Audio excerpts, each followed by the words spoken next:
একটা ক্রিমিনালকে আমরা ধরতে পারছি, তাকে আমরা বিচার করব। এখন তার হাত দিয়ে আওয়ামী লীগ কেমনে আসবে? দুবাইয়ে যে গ্রেপ্তার হয়েছে, ওখানে বাংলাদেশের গভর্নমেন্টের কোনো এখতিয়ার আছে যে ওকে ধরবো না, ওকে ধরবো? দুর্নীতির বরপুত্র বেনজির বলা হয়, মানে সেই জায়গাটি থেকে আমরা একটা বড় উদাহরণ তৈরি করতে পারি কিনা, তাকে ফিরিয়ে এনে তার শাস্তি আমরা নিশ্চিত করতে পারি কিনা, কিংবা আমাদের বাংলাদেশে আসলে যে আইন আছে সেটি তাকে ফিরিয়ে নিয়ে আসতে কতখানি সহায়ক হবে? শুনেন ভাই, তাকে ধরা হয়েছে বাংলাদেশের অনুরোধে। তাকে তো এমনি এমনি ধরতো না। ধরছে কেন? বাংলাদেশের পক্ষ থেকে এফবিআইকে রিকোয়েস্ট করা হয়েছে যে এই লোকগুলি আমার দেশে অপরাধ করে পালিয়ে আছে। কোথায় পালিয়ে আছে আমি জানি না, আপনারা খুঁজে বের করে দেন আমাদেরকে।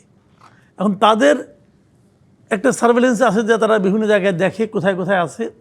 তো ওনাকে দুবাই এয়ারপোর্টে ধরা হয়েছে। এখন তাহলে তারা তাকে ধরলো কেন? তার নামে একটা রেড অ্যালার্ট ছিল। কোন দেশের রিকোয়েস্টে ছিল? বাংলাদেশ গভর্নমেন্টের রিকোয়েস্টে ছিল। তো তারা ধরে কি করবে? তাদেরকে নিয়ে 5 স্টার হোটেলে রাখার জন্য ধরছে নাকি? তারা ধরছে তো আমাকে দেওয়ার জন্য। আমার রিকোয়েস্টে তাকে ধরছে। এখন তারা কী করবে? তারা আমাকেই দিবে। এখন যেহেতু ধরার ঘটনা আমরা জেনেছি, আমরা কীভাবে জেনেছি? আমাদের সরকারি পর্যায়ে কিন্তু ওদের সঙ্গে যোগাযোগ হয়েছে বলে জেনেছে, এবং সরকারি পর্যায়ে যোগাযোগের বিষয়টা স্বরাষ্ট্রমন্ত্রী সংসদেও বলেছে।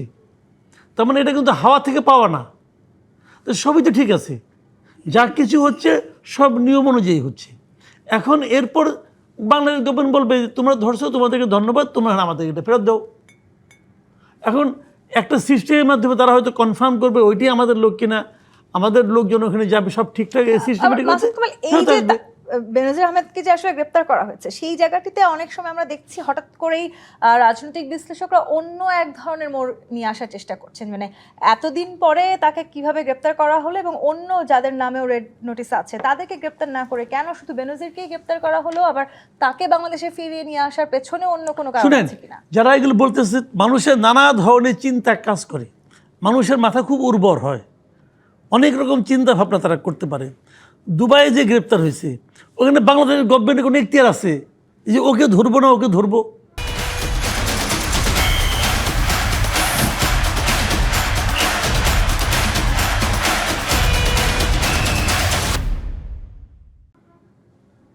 ভাই তারা তো এটা দিয়েছে একজনকে দায়িত্ব, ওরা ধরবে। এখন চোখের সামনে সে পড়ছে, তাকে ধরছে।